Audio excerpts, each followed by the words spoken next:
바이든 미국 대통령이 생명공학 분야에서도 미국 내 연구와 생산을 강화하기 위한 행정명령에 서명했습니다. 지속 가능하고 안전하며 안심할 수 있는 미국 바이오 경제를 위해 생명공학, 바이오 제조 혁신을 증진하기 위한 행정명령이라는 긴 제목이 붙어 있습니다. 백악관은 미국에서 발명한 생명공학 분야 제품을 미국에서 만들 수 있도록 하고 이를 통해 미국 내 일자리를 창출하고 강력한 공급망도 구축하는 것은 물론 물가 오름세를 완화하는 데에도 기여할 거라고 설명했습니다. That will help ensure cutting-edge biotechnologies necessary to solve our nation's critical challenges are developed and manufactured in America.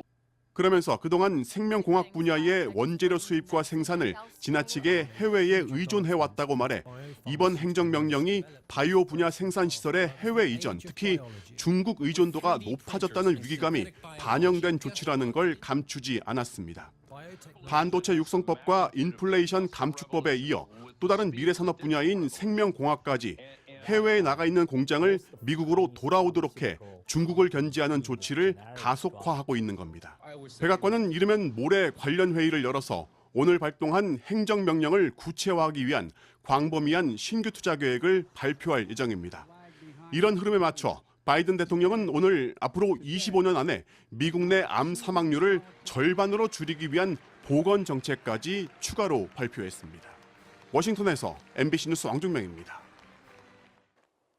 미국을 방문 중인 안덕근 통상교섭본부장이 한국산 전기차 차별 문제에 대해 미국과 협의에 착수했습니다. 이런 가운데 미국이 주도하는 반도체 동맹 칩4의 회의 개최가 늦어지고 있는데 전기차 문제가 한미 경제 협력에도 영향을 미칠 수 있다는 지적이 나옵니다. 워싱턴에서 김수진 특파원입니다. 안덕근 통상교섭본부장은 오늘 미국 의회 주요 인사들을 만나 전기차 보조금 문제를 논의했습니다. 특히 법안 처리 당시 반대 토론에 나섰던 조지아주 공화당 의원과 만나는 등 의회 관계자들에게 법안이 동맹인 한국을 차별하고 있다는 점을 설명했습니다. 내일은 캐서린 타이 무역대표부 대표를 만날 예정입니다. 전기차 차별 문제가 불거진 이후 처음으로 이뤄지는 강요급 회동입니다. 향후에 이 한미 간의 경제 통상 관계를 발전시키고 유지시키는 데 있어서 지금 이 사안이 잘 해결돼야 된다라는. 이어 LA로 이동해 미국이 주도하는 인도태평양 경제협의체 회의에 참석할 예정인데 한미 경제협력에도 전기차 문제가 영향을 미칠 거란 전망이 나오고 있습니다. 정부는 전기차 문제는 미국과의 경제협력과는 직접 관련이 없다는 입장이지만 전기차 차별 문제가 부각된 상황에서 다른 경제협력 논의를 아무렇지도 않게 진행하기는 어렵다는 말도 나오고 있습니다. 실제로 9월 초순에 열릴 예정이었던 반도체 동맹 회의는 일정도 확정되지 않은 것으로 알려졌습니다.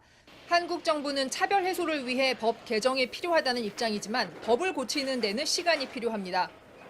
법을 고치기 전에 한국이 미국 정부를 설득해 해결책을 마련할 수 있을지 정부의 외교 역량이 시험대에 올랐습니다. 워싱턴에서 MBC 뉴스 김수진입니다. 바이든 미국 대통령이 전기차의 미국 내 생산을 거듭 강조했습니다. 전기차 보조금 차별 우려가 나오는 상황에서 우리 기업의 피해 구제가 쉽지 않을 거란 전망이 커지고 있습니다. 엄지인 기자입니다. 조 바이든 미국 대통령이 미국 반도체 제조사의 투자 계획에 대해 성명을 내고 미국을 위한 또 다른 큰 승리라고 자평했습니다. 그러면서 우리는 전기차와 반도체 등 핵심 부품들을 미국에서 만들 것이라며 미국 경제를 아래 단계에서부터 건설하겠다는 뜻을 강조했습니다.